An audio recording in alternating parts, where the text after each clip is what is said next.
In bounce houses, children are literally surrounded by soft padded walls. And while there's always a chance for a minor collision with other kids, the bounce houses themselves are safe. Right?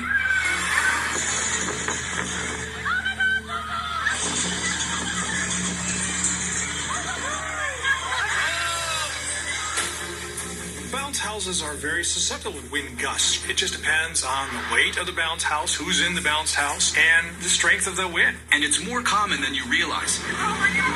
Here, wind in Littleton, Colorado left 2 girls injured. In upstate New York, a bounce house takes to the skies after dropping 2 boys 15 feet into a parking lot, severely injuring them. And in Orlando, gusts blow an inflatable structure across the University of Central Florida campus. You've brought your children to an outdoor event, and they're enjoying the afternoon in a bounce house when... So before this happens, what should you do to keep your kids safe in an inflatable structure? Should you A, stay in the bounce house with them at all times? B, make sure the house is held down with heavy sandbags? Or C, be aware of local weather conditions? What can make a bounce house dangerous anyway? A bounce house is not all that heavy given its amount of surface area, and of course it's filled with air, so it probably wouldn't take a very strong wind to pick it right up. It's May of 2015 in Fort Lauderdale, and a freak whirlwind whips up just off the beach. At first, onlookers don't take it seriously, but then...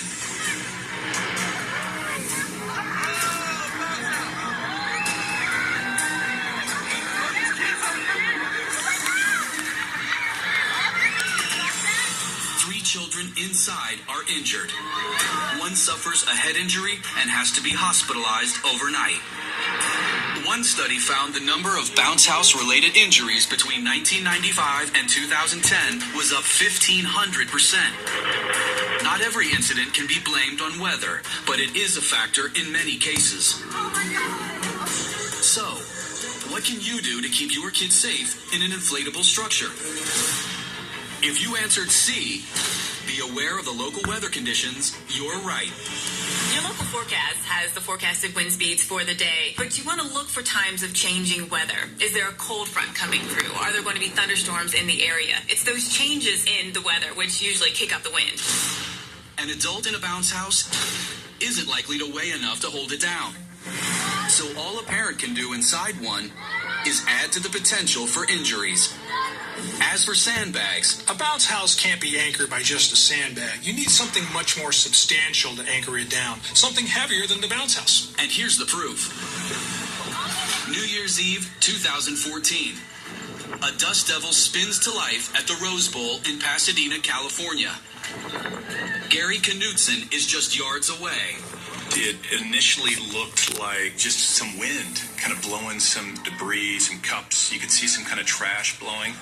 You really couldn't tell which way it was coming. It started to move to the right, and that's when a lot of the tents and the real light structures took to the air, umbrellas, and then it kind of changed direction and went more southwest and missed our tent. And that's when, the bouncy house took to the air. The power of it was mind-blowing. With 30, 40-pound sandbags just getting tossed around 40, 50 feet in the air like they were nothing.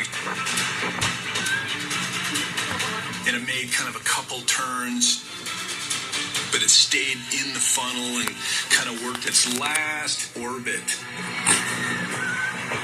Fortunately, no one was inside, so there were no serious injuries.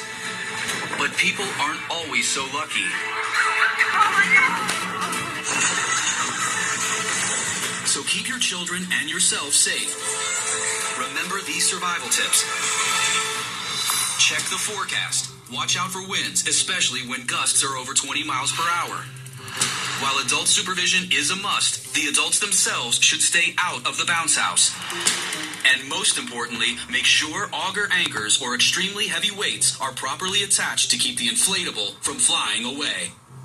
I have my own motto for bounce houses. You know what it is? Anchor it down or it ain't around.